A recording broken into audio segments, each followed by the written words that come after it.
예배를 우리가 드리게 됨을 정말 다시 한번 감사드립니다. 한 분의 간증을 제가 들었습니다. 대면 예배를 못 드리는 상황에서도 감사한 것이 많다는 겁니다. 첫 번째는 코로나19 확산 때문에 비대면 예배를 드리게 되면서 자발적인 예배자가 되었답니다. 그 영상 시간을 맞추어서 마음을 준비하고 성경을 준비하여 같이 읽고 하는 이런 것, 자발적 예배자가 되었다는 것. 어떤 면에서는 주일날 일요일 11시 예배에 어떻게 보면 기계적으로 나왔던 것이 이제는 내가 시간을 준비해야 되고 내가 맞춰야 하는 자발적 예배자가 된 것을 감사드린다. 그리고 두 번째는 늘 나는 못한다, 할 수 없다, 유튜브, 카카오톡 이런 거 못하는데, 사용할 줄 몰랐는데 할 수 없이 예배 때문에 배우게 되었다. 그래서 시대에 걸맞는 인생이 되었다.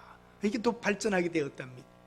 그리고 마지막으로 유튜브를 하게 되니까 주일날 목사님 설교 한 번 들었는데 이 교회 목사님 것도 들어보고 저 교회 목사님 것도 들어보고 일주일에 예배를 3번, 4번 드리게 되어서 감사하다. 그럼 여러분, 어떻게 보면 여러분, 우리에게 어렵고 힘든 상황이었지만 돌이켜보면 감사한 것도 있습니다. 그렇게 믿으시는 분은 아멘 하십시다. 네. 참 생각해보면 여러분, 어려움 중에도 감사할 게 있고 우리가 발전되는 것도 또 있습니다. 퇴보만 되는 것은 아닙니다. 교회가 어렵다, 앞으로 교회가 어떻게 되나 그러지만 자발적 예배자로 만들어졌고 새로운 방식의 예배에도 우리가 능하게 되었고 또 하나님 앞에서 여러 번 더 하나님의 말씀을 듣고 새길 수 있는 이런 축복이 주어진 것입니다. 10월 3일 날 새로운 관점 3번째 설교를 하면서 감사하는 DNA라고 시편 100편으로 설교를 한번 했습니다. 그때 좀 부족한 것도 있고 더 제가 말씀드릴 게 있어서 한 번 더 이 본문으로 말씀드리게 됩니다. 참 여러분, 우리가 즐겁지 않은데 즐겁게 노래할 수 있나요? 예, 아니요. 즐겁지 않은데 즐겁게 노래한다면 연예인입니다. 가수는 그렇습니다. 슬픔이 막 있지만 좋은 노래 불러야 될 때서는 좋은 노래를 부릅니다. 연예인은 그럴 수 있습니다. 그러나 보통 사람들이 즐겁지 않은데 즐거운 찬송 부를 수가 없습니다. 기쁘지 않은데 기쁜 예배를 드릴 수 있습니까? 위선자, 종교인들은 그럴 수 있습니다만 정말 하나님은 우리의 중심을 내려다 보십니다. 감사함이 없는데 송축하며 그 하나님 앞에 우리가 경배할 수 있나요? 거짓말, 사기꾼은 그런 이중적 생활을 할지 모르겠지만 평범한 그리스도인들은 그럴 수가 없습니다. 오늘 본문이 즐겁자, 기쁘자, 감사하자 이런 내용입니다. 무엇을 감사할까? 언제, 어디서 감사할까? 왜 감사해야 되나? 누구에게 감사할까? 어떻게 감사할까? 우리는 오늘 즐겁게 기뻐하며 감사하자는 이 부분에 대하여 다시 한번 생각하며 우리의 날이 얼마나 있는가? 얼마나 더 살다 갈 것인가? 수수감사주일 예배 몇 번 더 드릴 수 있을까도 한번 여러분 세어보실 수 있기를 바랍니다. 에덴 동산에서 아담과 하와가 범죄한 후에 그 안정과 풍요와 만족과 기쁨과 이런 것들은 사라지고 불안과 결핍과 갈등과 두려움이 찾아오게 되고 불만과 포악과 탈취와 전쟁으로 인간사는 어두워져 버리고 말았습니다. 이렇게 풍요로운 사회 현대인들은 오히려 우울증에 빠져 있고 자기 목숨을 끊어야 되는 비관하는 이런 시대가 되고 말았습니다.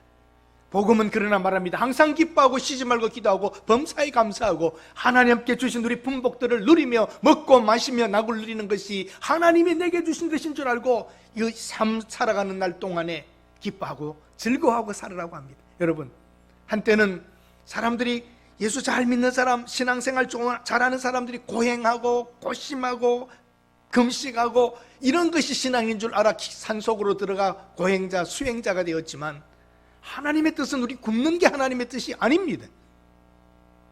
아멘.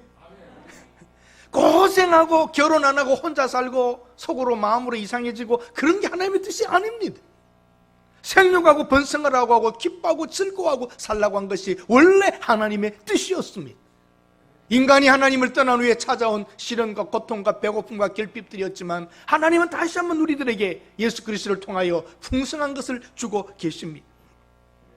오늘 시편 100편에 나와 있는 내용 중에 동사들은 대부분이 명령형입니다. 하나님께서 우리에게 하시는 명령입니다. 즐거워하자, 기뻐하자, 감사하자라고 시편 기자가 쓰면서 그건 하나님의 뜻인 것으로 표현합니다. 사실 하나님께 순종하고 산다는 것, 이 어려운 세상 속에서 기뻐하고 즐겁게 산다는 것은 정말 힘듭니다. 그러나 하나님께서 주신 명령이라면 기꺼이 우리가 따라야 합니다. 사탄은 거짓말합니다. 사탄의 말은 늘 좋게 들리지만 숨겨진 일들이 있고 그 안에는 비밀들이 있고 파멸과 고통과 분열이 그 속에 들어있는 것입니다. 한 교수님이 선물을 받았습니다. 좋은 가운입니다. 샤워를 하고 편한 옷을 입고 그 가운을 걸치고 탁 앉아서 차를 마시고 책을 읽으면 기분이 너무너무 좋았습니다. 고급 가운을 입었을 때의 기쁨, 집에서 편안하게 입고 있는 그 옷이 너무 멋졌어요. 거울을 봤더니 굉장히 자기가 교수로서 품위가 있어 보이더라는 겁니다. 그리고 자기 서재에 가서 이렇게 봤는데 책장, 오래된 책들, 책상, 낡아빠진 소파, 오래된 컴퓨터, 이게 다 안 맞는 거예요, 가운하고. 그래가지고 이거 안 되겠다고 바꾸기 시작했습니다. 책상을 쫙 크고 좋은 거 번쩍번쩍하는 걸로 바꿔놓고, 소파도 좀 편안한 거 갖다 놓고, 책장도 책상과 어울리는 거 넣고, 컴퓨터도 조금 신형으로 모니터 큰 걸로 쫙 넣고 멋지게 해놨어요. 그 책 정리도 좀 잘하고. 그런데 그 머릿속에 갑자기 생각 하나가 지나갑니다. 나 이렇게 하면 좋을 줄 알았는데 별것 아니네. 그리고 좀 불편하네. 그때 그 헌 가구와 이런 책들 막 자기가 있는 곳을 찾기 쉬웠고, 그래서 오래된 컴퓨터지만 그랬고, 그게 어쩌면 더 몸에 익었던 것이라고 생각하게 됩니다. 손때 묻은 가구와 편안함, 이런 것들이 그리워졌습니다. 그러고 보니까 연구도 잘 안 됩니다. 너무 깨끗한 이 속에 있으니까. 깨달았습니다. 고급으로 한다고, 새로운 것으로 한다고 좋은 게 아니네. 그때 그것들도 나에게는 괜찮은 것이었네라고 추억하게 되는 것입니다. 사랑하는 여러분, 우리가 새 것이라고 하는 것 새 게 없습니다. 곧 실증나는 것들입니다. 하나님의 말씀 안에서 살아가고 있다면 모든 것이 우리에게는 의미가 있는 것이고, 손때 묻은 것들도 나쁜 것은 아닙니다. 과거의 추억에 감사하십시오. 그리고 오늘 기뻐하십시오. 그리고 즐겁게 사시기 바랍니다. 먹고 마시고 낙을 누리는 것이 하나님이 우리에게 주신 분복이요, 우리의 몫입니다. 넉넉하고 여유가 있는데도 불구하고 매일 없는 소리하고 가난하게 사는 것처럼 보이고, 그거 좋은 것 아닙니다. 너무 자기를 내세우는 것도 문제지만 하나님의 주신 분복을 기뻐하며 즐거워하며 사는 것, 이 단계까지 여러분과 제가 올라가야 합니다. 그것이 하나님의 뜻입니다. 사랑하는 여러분, 이 세상은 지금 아주 복잡합니다. 제가 오늘 대예배 때는 설교할 수가 없습니다. 부정적으로 될 것이기 때문에. 이 세상은 우리의 영혼을 지금 파고들고 하나님을 신빙성 없게 만들고 하나님의 뜻대로 살지 못하게 만드는 제도적과 사상적과 모든 것 가치관들이 우리를 지금 누르고 있습니다. 우리 그리스도인들은 어떤 상황에서도 즐거워하고 기뻐하고 감사하면서 살아가야 합니다. 첫 번째, 여호와께 즐겁게 찬양하라. 여러분과 제가 먼저 즐거워해야 합니다. 우리 콧노래가 나오듯 여러분에게서 찬송가가 나오며 그 마음에 내 마음속에 있는 참된 이 평화는 누구도 빼앗을 수 없네. 온 땅이여 여호와께 즐겁게 찬송을 불러라. 여러분이 먼저 즐거워야 즐거운 찬송이 불러지는 것입니다. 구원의 은혜를 감사하며 즐겁게 구원의 찬송을 부릅시다. 오늘 이 인생에 주어진 모든 것들 감사합시다. 무엇이 즐거우십니까 여러분? 여행을 하고 쇼핑을 하고 맛집을 다니고 그 즐거울 거라고 생각합니다. 그래서 요즘 젊은 사람들은 그거 보고 소확행이라고 하나요? 작지만 확실한 행복을 찾기 위하여 큰 꿈도 그것도 필요 없다는 겁니다. 오늘 저녁에 연인과 만나서 맛있는 거 먹으면서 이런저런 이야기하면서 커피 한 잔 분위기 내서 마시면서 이런 작지만 확실한 행복을 추구하면서 살자는 겁니다. 옛날에는 그런 것 듣고라도 미래에 뭘 가지려고 했지만 요즘 젊은이들은 그렇지 않습니다. 사랑하는 여러분은 무엇이 그렇게 즐거우십니까? 무엇이 즐거우십니까? 하나님 한 분만으로 난 만족해. 하나님이 지으신 모든 세상을 보며 한순간 떨어지는 낙엽을 하나 보고 노란 은행잎이 떨어진 황금길을 보면서 빨간 단풍잎을 보면서 여러분 한순간 차 한 잔 들고라도 여러분 즐거움과 기쁨으로 들어가실 수가 있습니다. 이번 주일 제가 들었던 내용 중에 예쁜 쓰레기라고 하는 것을 들었습니다. 예쁜 쓰레기, 이쁜 쓰레기, 예쁜 쓰레기. 사실 우리가 예쁘다고 하는 것들 다 쓰레기들이라는 거죠. 관광하면서 가져왔던 기념품들, 나라마다 다니면서 그 차숟가락 모은 사람들 계세요. 또 커피 잔 모은 사람분들 계세요. 많은 것들 때 목각도 사보았습니다. 열쇠고리들도 모아봤습니다.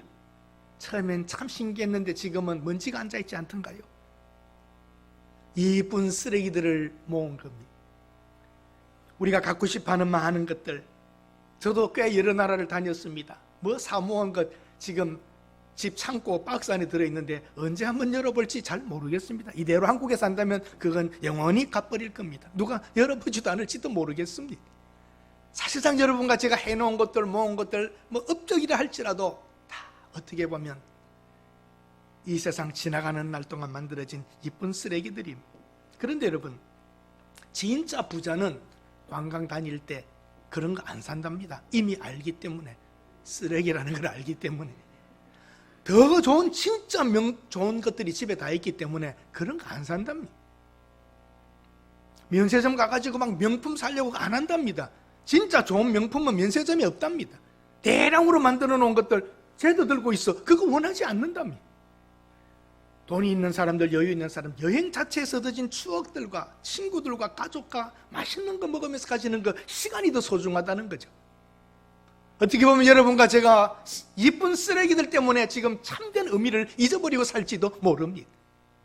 오늘 여러분, 하나님 앞에 살아가는 소중한 날들, 그 사람과의 관계, 하나님을 섬김, 의미 있는 선한 일을 베품들, 이쁜 게 아니라 영원히 남을 축복들과 상급들을 만들어 가시기를 바랍니다.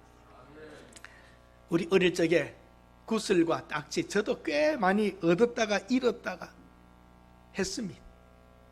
또 어린 소녀들은 머리핀들, 뭐 고무줄 띄게 하는 것들, 그거 조금 더 가지려고 하고 딱지 더 가지려고 했던 그날들, 지금 저하고 딱지하고 상관이 있어요, 없어요? 여러분 그 머리핀하고 그거 여러분 상관이 있으세요? 예쁜 쓰레기들 때문에. 그때는 그게 굉장히 중요했단 말이죠. 어떻게 보면 세월이 지나가고 나면 가치도 없어질 것들을 위해서, 어떻게 보면 여러분 나이가 좀 더 들고 나면 필요도 없는 것들 때문에 오늘 인생을 쓰고 있지는 않으신지 말입니다. 지나가는 여행자들입니다. 여행자는 꼭 그렇게 많은 것을 가지지 않아도 됩니다. 여행 중입니다. 꼭 필요한 것들만 가지고 그냥 가볍게 하고 떠나가야 합니다. 여러분 무엇으로 지금 즐거웠습니까? 하나님 찬양하는 즐거움을 경험하지 못한 사람은 이 즐거움을 알 수 없습니다. 얼마나 즐거우면 눈물이 나면서도 즐거울까요? 그 은혜를 생각하면 감사하고 기쁘고 즐거운 것입니다. 여호와께 즐겁게 찬양하고, 두 번째는 여호와를 기쁨으로 섬기라. 2절에 나옵니다. 우리에게 기쁨이 있습니다. 기쁨으로 여호와를 섬기며, 섬긴다는 말은 예배라는 뜻도 함께 들어있습니다. 서비스, 섬기는 것, 섬기며 노래하면서 그 앞에 나아가라고 합니다. 여러분의 기쁨은 무엇입니까? 여러분의 만족은 무엇입니까? 제가 얼마 전에 시골에서 목회하는 친구를 만났습니다. 그렇게 말합니다. 여기 사는 것을 보면 참 시골 분들이 재미나다고. 철원에 사는 분들은 전곡쯤에 나와서 살았으면, 전곡에 사는 사람들은 의정부쯤 가서 살았으면, 의정부에 사는 사람은 성남 기퉁이라도 가서 살았으면, 성남에 사는 사람은 또 그 기퉁이에서는 또 어디로 가고, 강남 갔으면, 강남에 가서 살면 또 어디 가고 싶을까요? 자식들 데리고 미국이나 호주나 이런 데 가서 살았으면, 끝이 안 나는 연결점 속에서 인간은 그 기뻐하지 못하고 자꾸 앞을 향하여 더 나은 것을 가보려고 하지만 허무하고 불편하고 고생하고 어려움인들만 남았다는 것이죠. 기쁠 수가 없습니다. 그런 인생은 오늘 내게 주어진 상황 속에서 즐거워하고 기뻐하며 하나님께 예배드리는 예배자들, 우리의 이 기쁨은 누구도 빼앗을 수가 없는 것입니다. 기왕 사는 것, 여러분, 생명이 사라져야, 인생을 망쳐야 돈 버는 사업은 하지 맙시다. 그런 일은 좋지 않습니다. 사실 무기회사, 아이고, 담배회사, 술회사, 마약, 춤추는데 사람들이 망가지고 부서짐으로 돈을 번다면 이건 여러분 인생이 해야 될 일이 아닙니다. 기왕이면 사람을 살려주고 새롭게 해주고 좋아지는 쪽으로 가는 제약회사라든지 병원이라든지 고쳐주는 것, 회복시켜주는 것, 그 사람의 인생이 바뀔 수 있는 것, 여러분 이런 인생으로 살다 가야 하지 않겠습니까? 거기에서 기쁨을 찾아야 합니다. 하나님을 섬기는 기쁨을 가져야 합니다. 다른 것으로 기쁨을 가지면 안 됩니다. 목사님 기도 좀 해주세요. 어떤 기도를 부탁하십니까? 아파트가 꼭 팔려야 되는데 빨리 좀 팔리게 기도해 주세요. 기도했습니다. 팔렸습니다. 많이 받고 팔았습니다. 8억에 팔았습니다. 한 달 후에 10억이 되었습니다. 목사님 기도 안 했어야 되는데. 이게 인생입니다. 이걸로 기쁘면 다른 일이 있으면 기쁨이 괴로움으로 오고 짜증나는 걸로 오는 겁니다. 그런 기도 부탁은 제게 안 하시는 게 좋을 것 같습니다. 놀라운 일입니다. 우리 여러분, 기뻐하고 즐거워하는 게 땅의 것 때문에만은 무엇이 어떻게 변할지 모르는데요, 여호와께 감사하며 나아가라. 4절에 나옵니다. 감사하며 나아가라. 나아가라고 하는 말은 한번 읽어보실까요? 4절까지 읽어봅시다. 감사함으로 그의 문에 들어가며 찬송함으로 그의 궁정에 들어가서 그에게 감사하며 그의 이름을 송축할. 감사하며 나아가라고 합니다. 그리고 송축하라, 경배하라, 그를 높이라. 그리고 너는 머리를 숙이고 무릎을 꿇라, 그런 뜻입니다. 즐거워하며 우리가 찬송 부르고 기뻐하며 섬기며 예배하고 우리가 감사하면서 그 앞에 나가 하나님을 높이며 우리를 머리를 조아리고 무릎을 꿇는 것, 이것은 정말 소중한 것입니다. 감사하는 중심으로 하나님을 송축하며 산다면 여러분 인생은 윤택하게 될 것입니다. 사탄은 우리 속에 불평과 불만과 나쁜 것을 자꾸 심어 놓습니다. 그러나 하나님의 사람들은 매 순간 감사뿐입니다. 즐거워하고 기뻐하고 감사하면 사실은 다 된 겁니다. 미국 이민 와서 직장생활 잘하던 한 어른이 은퇴하시면서 이 말씀하는 것 저는 귀에 생생하게 들립니다. 한번 따라 하십시다. Thank you, sorry, Thank you, sorry 두 마디만 잘하고 미국에서 살면 사는데 지장이 없다. 무슨 뜻이냐면 Thank you, sorry. 그렇게 살았더니 은퇴하는 자리까지 오더라는 겁니다. 하나님께 감사하고 또 사람들에게 미안하다 말하고 그러고 살면 여러분 인생에 부족한 게 없습니다. 노르웨이 속담에도 이런 말이 있습니다. 감사하는 사람의 마음밭에는 사탄이 나쁜 씨를 뿌릴 수 없다. 아멘. 감사하는 사람의 마음밭에는 사탄이 나쁜 씨를 뿌릴 수 없다. 꽉 차 있는 좋은 밭에 떨어져 봐야 견딜 수 없는 것이죠, 잡초가. 우리 오늘 살아가면서 여러분 하나님께 감사함으로 나아가 송축하면서 살아가십시다. 네 번째는 여호와를 알라입니다. 여호와를 알라라는 말, 알라, 이슬람의 알라가 아니라 여호와가 하나님인 줄 알아라, 그 말입니다. 여호와만이 참되신 하나님입니다. 그런데 참되신 하나님 대신에 우상을 만들어서 인간이 만든 것을 하나님 자리에 갖다 놓고 인간이 그 자리에 앉아있고 없는 것을 있는 것처럼 형상을 만들어 놓는 그것, 하나님은 그것을 가장 싫어하십니다. 하나님은 자기가 하나님이심을 알기를 원하십니다. 나는 여호와 너희 하나님이다. 너희 조상들이 애굽에 종되었을 때에 건져낸 여호와 하나님이라고 자기의 이름을 나타내기를 원하시는 겁니다. 여호와를 알자. 힘써 여호와를 알아야 합니다. 그 내용 중에 그는 우리의 창조자이시다. 우리는 그의 피조물이라고 말하고 있습니다. 여호와를 알라. 그는 우리를 지으신 분이다. 이 우주를 지으신 하나님, 우리를 만드신 하나님, 여호와가 우리 하나님이신 줄 너희는 알지어다. 우리를 지으신, 그는 우리를 지으신 분이라. 우리는 그의 것이고 그의 백성이고 그의 기르시는 양이라고 성경이 말하고 있습니다. 여호와만이 참되십니다. 그분은 창조주이십니다. 우리는 피조물입니다. 만들어진 존재인 것입니다. 그러나 인간은 하나님이 없는 것처럼 살아왔고 하나님을 믿는다고 하면서도 참되신 성령에 의해서가 아니라 거짓의 종교의 영에 이끌려 종교인으로 만들어버리고 맙니다. 여러분, 우리 그리스도인들이라고 하면서도 종교인으로 사는 사람들이 있습니다. 종교의 영에 붙잡혀서 신앙인인 것처럼 살아가지만 생명력은 없는 그런 사람입니다. 우리는 성령에 의하여 하나님 말씀을 붙잡고 기뻐하며 감사하면서 즐거워하면서 살아갑니다. 여호와 하나님은, 참되신 하나님은 우리의 창조주이십니다. 그리고 그분은 우리의 주인입니다. 우리는 그분의 종입니다. 그분의 소유자인 것입니다. 우리 이사야 43장 21절 한번 보십시다. 이사야 43장 21절 같이 읽겠습니다. 이 백성은 나를 위하여 지었나니 나를 찬송하게 함이라. 하나님이 지은 목적이 찬송하게 하는 겁니다. 찬송이라는 것은 노래 부르라는 뜻이 아니라 하나님을 높이는 일입니다. 이 이스라엘 백성들을 하나님이 지으시고 그들을 선택해낸 것은 하나님의 그들을 위하여, 그들이 하나님을 찬송하기 위함이었고 그분은 우리의 주인이십니다. 로마서 14장 8절입니다. 우리는 그의 종입니다. 같이 읽겠습니다. 우리가 살아도 주를 위하여 살고 죽어도 주를 위하여 죽나니 그러므로 사나 죽으나 우리가 주의 것이로다. 예, 우리가 사나 죽으나 우리가 하나님의 것이다. 하나님의 소유물이라는 겁니다. 옛 사람들은 종은 주인의 소유물이었습니다. 오늘 성경이 말합니다. 그분은 우리의 주인이라고 말입니다. 우리는 사탄의 종으로 살아왔습니다. 사탄이 시키는 대로 살아왔습니다. 죄가 이끄는 대로 살아왔습니다. 죄의 종이었지만 이제는 하나님의 종이요 하나님의 성령에 의해 살아가는 하나님의 백성들인 것입니다. 그분은 우리의 왕입니다.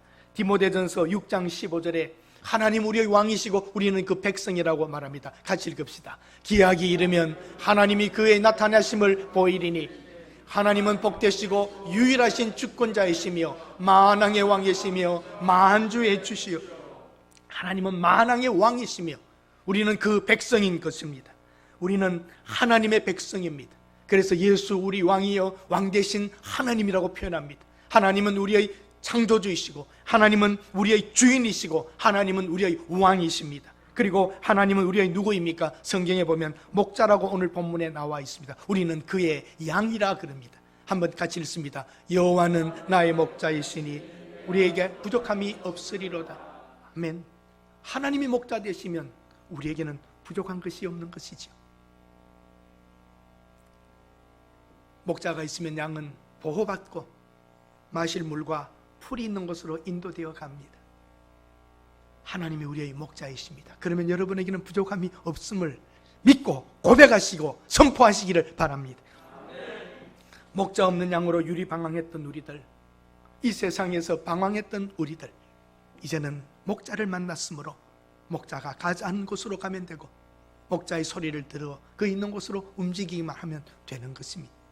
하나님은 우리의 창조주이시고 우리는 피조물이고 하나님은 우리의 주인이시고 우리는 그의 종이기에 사나 죽으나 주의 것이고 하나님이 우리의 왕이시기에 우리는 백성으로 보호받으며 하나님이 통치하시고 우리는 순종하고 살아가고 하나님이 우리의 목자이시기에 우리는 양으로 목자의 인도를 받아 오늘도 걸어가고 있습니다.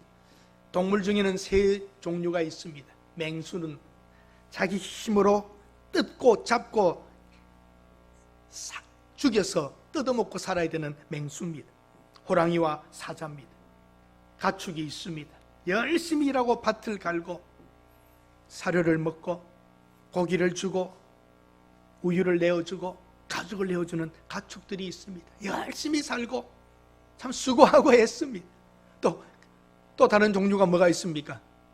애완견들, 아무 일도 안 하고 사람처럼 대접받으면서 사는 짐승도 있습니다. 사랑하는 여러분, 한평생 편하게 살 수도 있고 고생할 수도 있습니다. 맹수와 같이 남의 것을 빼앗고 괴롭히면서 돈을 벌어갈 수도 있습니다. 여러분 어떻게 사시렵니까? 여러분 어떻게 사시렵니까? 수고하는 건 물론 필요하지만 하나님의 보호하심 속에서 안전하게 여러분 잘 편안하게 하나님의 종으로 하나님의 백성으로, 하나님의 선택하여 뽑은 백성으로 살아가실 수 있어야 합니다. 그 하나님의 이유가 있습니다. 하나님의 그렇게 하시는 이유는, 하나님은 왜냐하면 5절에 나오는데, 왜냐하면이라고 하는 키라고 하는 히브리어가 빠져 있습니다. 왜냐하면 그 하나님은 선하시고, 한번 읽어보실까요? 5절요? 같이 읽습니다. 시작. 여호와는 선하시니 그의 인자하심이 영원하고 그의 성실하심 대대에 이르리로다. 아멘. 왜냐하면 앞에가 빠져 있습니다. 여호와는 선하시고, 선하시다는 말은 좋으신 하나님이고, 그 하나님은 또 뭡니까? 영원한 사랑을 가지고 계시고, 그 하나님은 또 성실하시기 때문에 성실하여서 대대로 그 약속을 지키시는 하나님의 선하심과 하나님의 사랑과 하나님의 성실하심을 우리가 믿기에 우리는 어떻게 살아가야 할지를 아는 것입니다. 나를 찾는 이 없으면 남에게 베풀지 않았음을 알아야 하고, 자식이 나를 돌보지 않으면 내가 부모에게 효도하지 않았음을 알아야 한다. 상대방은 내 거울이니 그를 통해서 너 자신을 보라. 가난한 자를 보거든 나 또한 그같이 될 수 있음을 생각하고, 부자를 보거든 베풀어야 그와 같이 될 수 있음을 기억하라. 가진 자를 보고 질투하지 말고 없는 자 보고 비웃지 말라. 오늘의 행복과 불행은 내가 뿌린 씨앗의 열매이니 좋은 씨앗 뿌리지 않고 어찌 좋은 열매를 거둘 수 있으리요. 짜증내고 미워하고 원망하면 그게 바로 지옥이고, 감사하고 사랑한다면 그게 바로 천당이고 행복이다. 천당과 지옥은 당신의 선택이다. 하루를 어떻게 사시렵니까? 구원받은 성도들에게는 즐거운 노래와 기쁨의 섬김과 감사의 경배가 있습니다. 왜냐하면 하나님이 너무 좋으신 분이기 때문입니다. 우리의 역경과 가난 중에도 감사할 수밖에 없는 것은 좋은 하나님이, 그 하나님의 그 사랑이, 그분의 신실하심이 있기 때문입니다.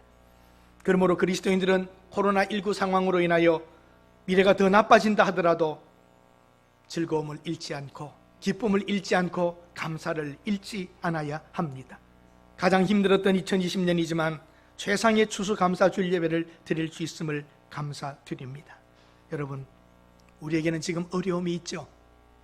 힘든 일도 있습니다. 고되기도 합니다. 그러나 우리가 지금 따라하십시다. 나는 여행 중입니다. 순례자입니다.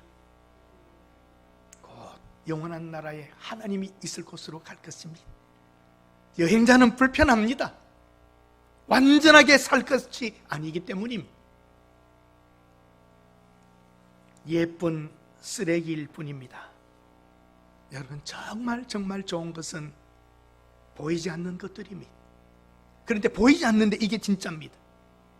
영원토록 있을 축복된 일들, 하나님이 준비하신 모든 것은 쓰레기들이 아닙니다. 정말 좋은 것, 정말 변하지 않는 것, 그것은 하나님 앞에 가보면 있을 것입니다. 전도서 3장 13절에 이렇게 결론을 내립니다. 같이 읽어봅시다.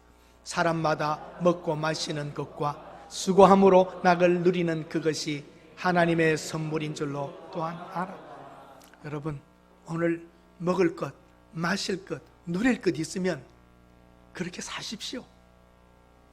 낙을 누리는 게 선한 겁니다. 좋은 겁니다.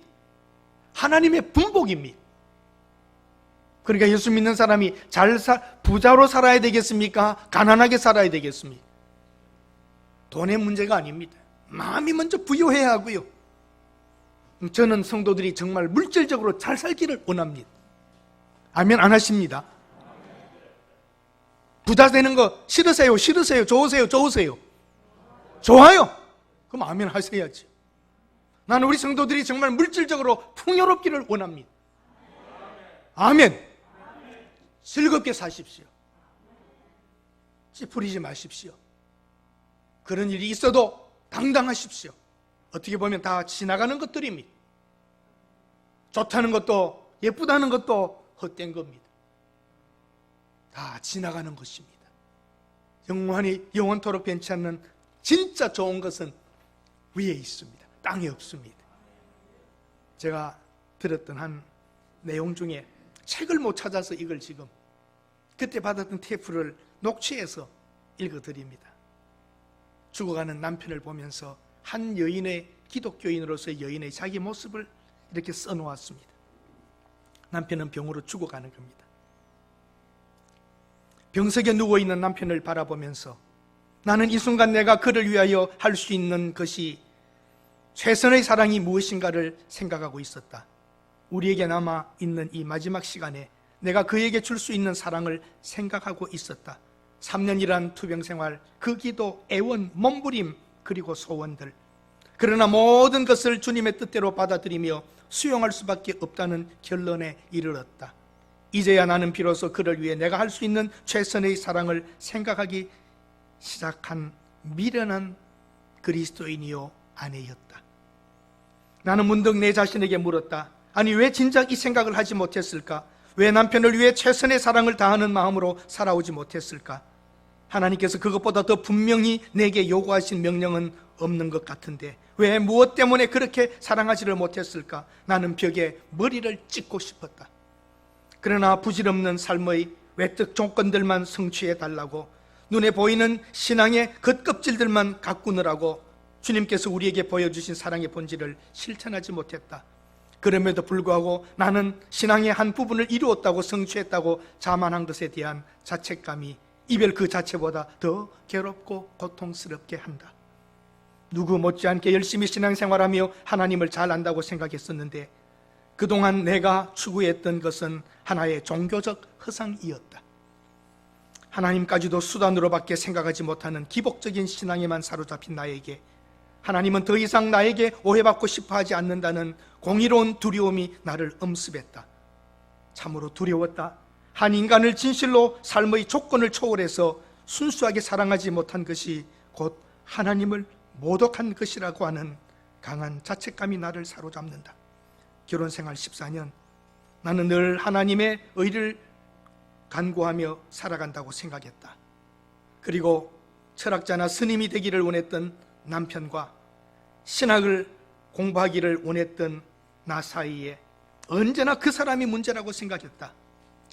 인간적인 수양과 덕에 나보다 뛰어난 그를 바라보며 위선이라고 평했고 내 자신의 인격적인 결함을 인정하지 않는 기독교적 실존의 참모습이라고 스스로 합리화했다. 그러나 이 땅에서 마지막으로 무의식 속을 헤매며 누워있는 남편의 처참한 모습 속에서 나는 하나님께서 만드신 참 존귀한 그를 새롭게 만났다.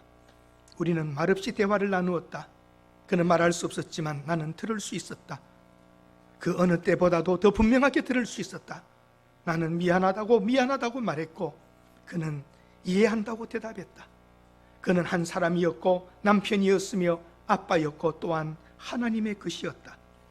그것은 이미 충분한 행복의 조건이었다. 나는 하나님의 임재하심을 느꼈다. 우리 눈에서 흘러내리는 눈물 속에서 우리 결혼 생활의 가장 아름다운 시간들이 엮어지고 있었다. 남편이 마지막으로 말했다. 우리 아이는 멋있게 살 거야. 나는 대답했다. 천국은 아름다울 거예요. 평소의 대화처럼 동문서답이었지만 우리의 중심에는 사랑하는 사람들을 위한 소망만이 넘치고 있었고 그것은 우리가 그동안 경험했던 그 어떤 만족보다 더 진한 행복의 맛이었다. 무대, 연주 5분 전과 같이 가슴이 뛰었다. 그러나 가장 위대한 연출가이신 하나님께 우리 세 식구를 맡긴다는 강한 용기가 나를 붙잡고 있었다. 영혼 속으로 그를 떠나보내는 그 순간 비로소 나는 평소 꿈꾸던 참사랑의 본질을 체험하는 벅찬 감동을 경험하고 있었다. 그는 가야만 했다. 아이와 나는 아빠가 더 이상 고통스럽지 않게 하나님 곁으로 가는 것이 좋겠다는 이야기를 나누었다. 아이와 나는 하나님께 아빠를 가장 좋은 길로 인도해달라고 기도를 했다. 먼저 가세요. 천국에서 다시 만나요. 그는 고개를 끄덕였다. 우리는 하나님 앞에서 너무 고집스러웠지요. 나의 마지막 말에 그 역시 고개를 끄덕거리며 눈물을 흘렸다. 죽음은 참으로 평화스럽고 아름다웠다. 오히려 그 순간 나는 그가 부러웠다. 나는 울 수가 없었다. 너무나도 강한 성령님의 임재가 통탄하지 못하도록 조용히 하라고 강권하셨다. 가장 아름다운 길을 가는 사람의 장도를 살아있는 나 자신의 서러움으로 방해하고 싶지 않았다. 나는 계속 나 자신에게 이야기했다. 아니, 그것은 성령님의 명령이었다. 용감해라, 기쁘게 살아라, 기쁘게 고통을 감수해라. 그것만이 영혼 속에 거하고 있는 그를 위해서 이 세상에서 내가 할 수 있는 사랑이다. 나는 다시 웃기 시작했다. 속으로 무너져 내리는 것 같을 때마다 나는 하나님을 향하여 미소 지었다. 마음속으로 울면서도 하나님을 향하여 웃었다. 그것은 내 슬픔을 승화시켜 주시는 성령 하나님의 능력을 경험한 신앙 고백과 같았다. 오늘도 나는 울면서 또 웃는다. 기가 막힌 이별 속에서 참 사랑의 행복을 느끼게 해주신 하나님을 향하여 나는 미소를 짓는다. 놀라운 그림입니다. 그렇게 고집부리며 다투며 자기 의를 위하여 살아왔지만 아름다운 쓰레기 될 것들을 위해서 왜 그렇게 살아왔는지, 왜 살아있을 때 진정한 그 사랑을 하지 못했을까? 다시 한번 여러분, 무엇이 진짜고 무엇이 참된 것이며 무엇이 기쁜 것이고 무엇이 즐거운 것이고 정말 무엇이 감사드려야 될 건지 생각할 수 있는 추수감사주일 예배를 드리는 한 분 한 분들이 되시기를 바랍니다. 하나님이 강권적으로 역사하실 때 가장 슬픈 그 시간도 기뻐할 수 있고 감사할 수 있고 즐거워할 수 있고 슬픔 중에도 웃을 수 있고 갈 수 있는 이 완전한, 이것만은 하나님께서 우리에게 주신 최고의 것인 줄 알고 이것을 가진 사람답게 하나님의 백성이요, 하나님의 종이요, 하나님의 피조물이고 하나님의 양으로서 여러분 조금도 걱정하지 말고 당당하게 살아가시기를 바랍니다. 기도합니다. 하나님, 허상을 붙잡고 이루었다고, 허상을 붙잡고 가졌다고, 쓰레기가 될 것을 가지고 이쁘다고 그렇게 살아왔습니다. 참된 것, 진실한 것, 영원한 것, 가장 소중한 것을 바라볼 수 있는 믿음의 사람들이 되게 하시고 오늘 여기까지 인도하신 하나님께 감사하게 하옵소서. 예수님의 이름으로 기도드립니다. 아멘.